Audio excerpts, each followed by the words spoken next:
Bismillahirrahmanirrahim. Assalamualaikum warahmatullahi wabarakatuh. Alhamdulillah, kembali lagi di YouTube channel saya. Perkenalkan, nama saya Muhammad Rafiqul S. Tadalemba. Nomor induk mahasiswa E281200001. Saya mengambil jurusan agroteknologi, Fakultas Pertanian di Universitas Tadulako. Oke, baik, di sini saya akan membawakan materi mengenai tentang protozoa patogen tanaman dari mata kuliah dasar-dasar perlindungan tanaman. Oke, baik, sebelum kita menjelaskan lebih jauh mengenai tentang protozoa, terlebih dahulu marilah kita mengetahui apa sih patogen itu. Patogen ialah mikroorganisme parasit yang dapat menyebabkan penyakit pada tubuh manusia. Di dalam tubuh manusia terdapat berbagai bakteri, mikroba yang melakukan proses simbiosis mutualisme sehingga saling menguntungkan. Nah, sekarang kita membahas mengenai tentang protozoa. Protozoa ini berasal dari kata bahasa Yunani. Yang pertama protos, artinya itu pertama, dan kemudian zoon artinya hewan. Secara istilah, protozoa adalah suatu organisme seluler yang mempunyai sifat eukariotik, tidak mempunyai bagian dinding sel, heterotrof, dan juga bisa melakukan pergerakan sendiri. Pergerakan ini dimanfaatkan pada bagian alat untuk bergerak, misalnya pada kaki semut, kemudian pada rambut getar, kemudian pada bulu cambuknya. Kita masuk ke bagian yang kedua, yaitu mengenai tentang ciri-ciri protozoa.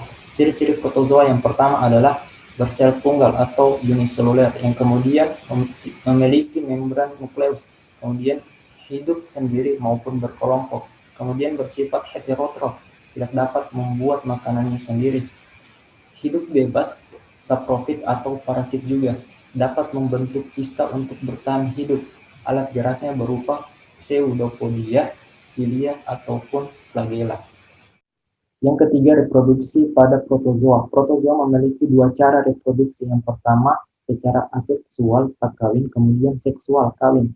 Nah, pada aseksual ini, pada garis besarnya ialah dengan melakukan sebuah pembelahan biner dari satu menjadi dua sel, kemudian dua sel menjadi 4 sel, dan begitu seterusnya.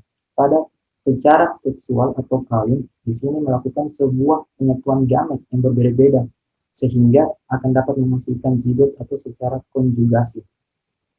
Kita lihat pada gambar ini, pada gambar aseksual, dan kemudian pada gambar seksual. Kemudian yang keempat ialah mengenai tentang jenis-jenis protozoa. Yang pertama ialah rhizopoda. Kita lihat pada ciri-ciri rhizopoda ini, dia berhabitat pada rhizopodia, kemudian dia bereproduksi secara aseksual atau tak kawin. Dan kemudian yang kedua, flagellata. Flagellata ini, kita lihat ciri-cirinya, kemudian contoh pada flagellata ini dan rhizopoda tersebut. Jenis ketiga dari protozoa yaitu sporozoa. Sporozoa ini berciri-ciri dia seksual bereproduksinya, kemudian dia berparasit kepada hewan maupun pada manusia. Dan tipe jenis yang keempat ini ialah ciliata. Ciliata berciri-ciri dia memiliki dua organ reproduksi, baik secara aseksual maupun seksual. Nah, kita lihat pada contoh-contoh sporozoa ini ditemukan pada Plasmodium vivax, kemudian pada ciliata ditemukan pada Lentor.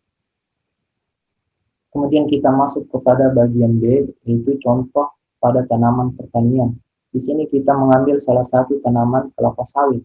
Kelapa sawit ini mengalami penyakit tiba-tiba layu atau lambat layu yang disebabkan oleh Phytomonas taheli. Menjadi pertanyaannya ialah bagaimana cara Phytomonas taheli dapat menyebabkan marchites spor spresiva pada tanaman kelapa sawit. Nah, di sini Phytomonas memiliki stadium chromastigote. Ini adalah patogen tanaman yang hidup dalam sistem vaskular tanaman dengan serangga sebagai vektor. Serangga ini sebagai vektor maksudnya ialah dia sebagai jalur atau penengah penularan terhadap tanaman kelapa sawit ini. Nah, pada penelitian selanjutnya, bertahun-tahun berikutnya menunjukkan bahwa spesies Phytomonas ini dapat disebabkan di antara tanaman inang oleh berbagai spesies serangga. Organisme dipindahkan dari serangga ke tanaman selama makan karena parasit ada di kelenjar ludah tersebut. Semasa berada di inang tanaman, Phytomonas taheli kekal dalam toeng, sama halnya dengan Phytomonas leptophosarum, seperti pada kelapa hard rot.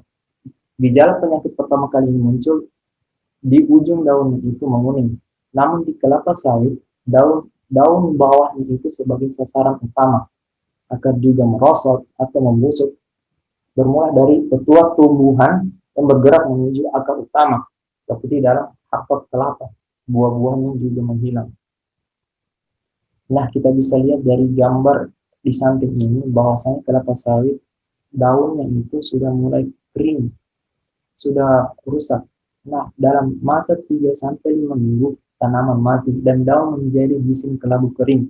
Phytomonas taheli dapat merebak di antara tanaman dengan cepat dan menjangkiti sekitar 30 pohon dalam beberapa minggu.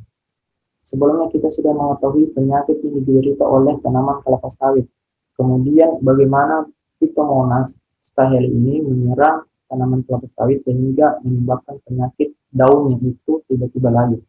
Nah, pembahasan yang terakhir ialah bagaimana cara mengendalikan atau mengelola penyakit Martites sport vesiva ini pada tanaman kelapa sawit. Nah, adapun metode atau caranya yang pertama, penyiraman tanah tanaman dilakukan dengan baik sejak pembibitan. Kemudian, potong daun kelapa sawit yang terkena penyakit itu agar tidak menyebar luas. Kemudian yang ketiga, dapat dikendalikan dengan aplikasi insektisida, yaitu untuk mengendalikan atau membunuh serangga yang sebagai jalur penularannya Phytomonas taheli. Kemudian yang terakhir ialah rajin menjaga kebersihan tanaman sehingga media pembawanya tidak menempel. Nah, itulah pembahasan kami mengenai tentang protozoa patogen tanaman. Di sini yang berperan ialah Phytomonas taheli yang menyerang tanaman kelapa sawit, kemudian menyebabkan Martites sport vesiva atau daunnya itu tiba-tiba layu. Itulah penjelasan mengenai materi hari ini. Semoga bermanfaat. Wassalamualaikum warahmatullahi wabarakatuh.